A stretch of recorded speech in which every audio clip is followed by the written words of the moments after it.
So guys, it's been just shy of a year. I actually received this on July 17th of last year. Put out the video on the 19th because rain postponed me from putting it out all on the 17th. But anyway, thought I'd do a little 1 year with the 105 video, which is misleading because it hasn't actually been a full year. But today is the 12th? Today's the 13th. I'm corrected.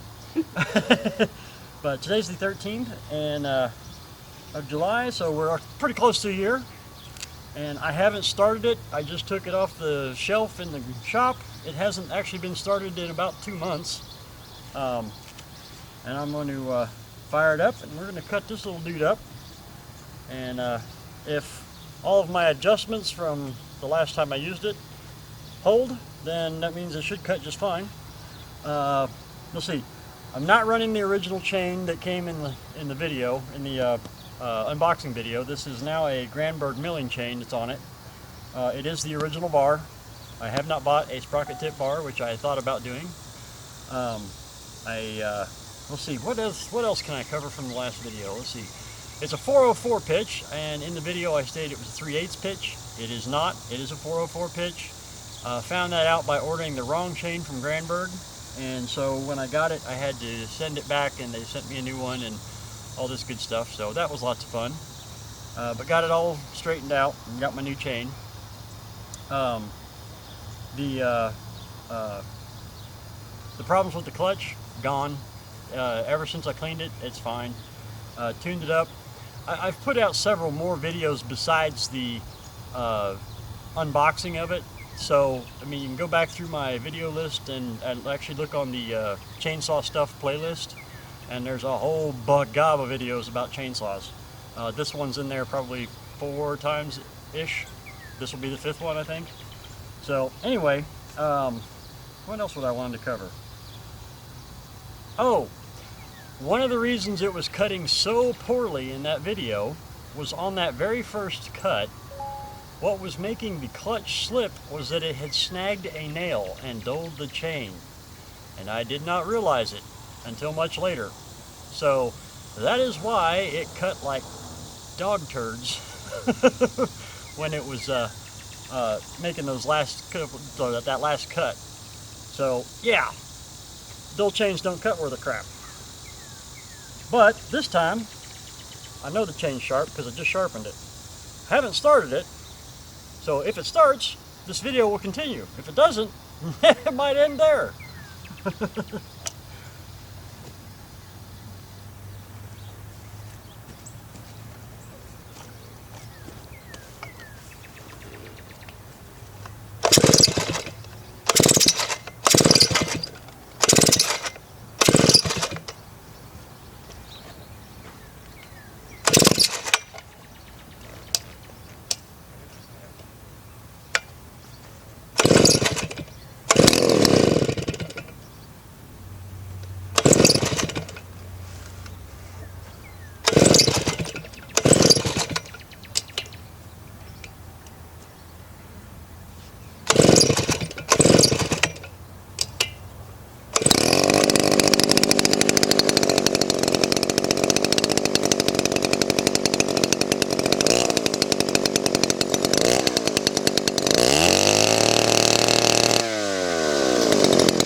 it does not eject chips like the other saws that I have.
You'll notice I don't have the bucking spikes on because it's been used as in a chainsaw mill quite a bit lately, so didn't really need that for this video.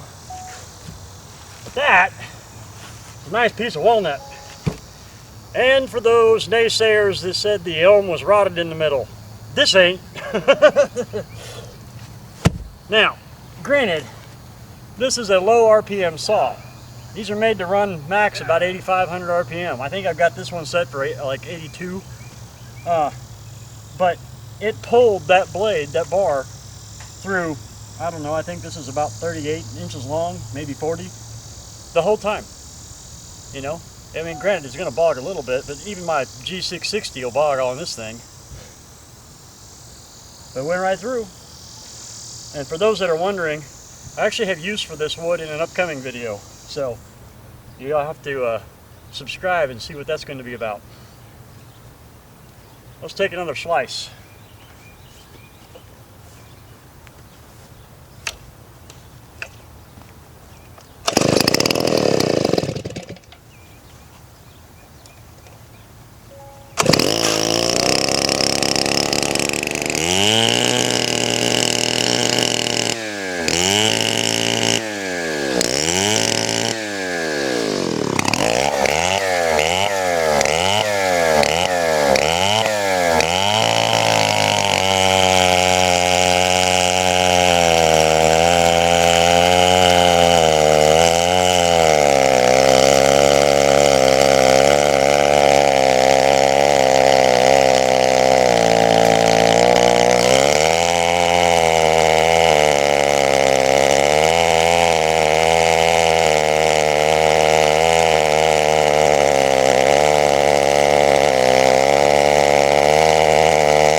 Got some black ants in there.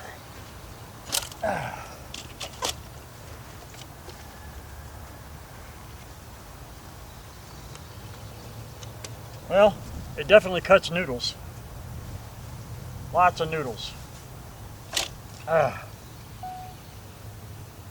So I know it's a rip chain, but I figured while I'm at it, I'll try a crosscut.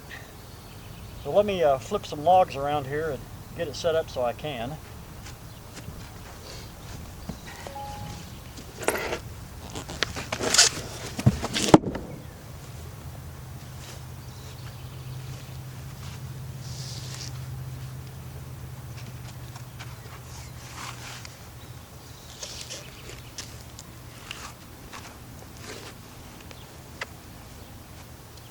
Hopefully that'll give you a good enough view.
So there you go, guys.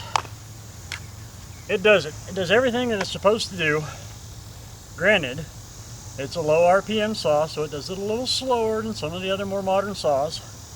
But at $450 compared to $1,200 for something that has close to the same engine capacity as this, yeah, I think it's worth the $450. I have no regrets in buying it. And like I said, here we are a year later, it's still going. So I don't use it as often as I would have, because I ended up with that G660, which runs at 13,500 RPMs and does cut much faster and has nearly the same horsepower. I think it's like 0.2 horsepower less or 0.3 horsepower less. And it's a monster. But this thing is old faithful to me. And the year that I've had it, every time I've pulled it out, no matter how long it has sat, it has not been difficult to start it. You just saw, I mean, I had a little bit of difficulty. That's because I haven't used it in so long. I forgot to lock the trigger up. But once I got that, bam, it started. So, actually I locked it up and then didn't need to lock it up, but you get the idea. I was doing it wrong. So, be staying tuned for a couple of upcoming videos. I've got a saw handle that is probably going to be after this video. That video has actually already been shot, but the editing on it is going to take forever because it's a lot of footage. And then the one after that is going to be using this stuff to make something rather interesting and fun. I'll give you a hint. It goes boom. Literally. So anyway, guys, thanks for watching. Have a great one. Don't forget to subscribe.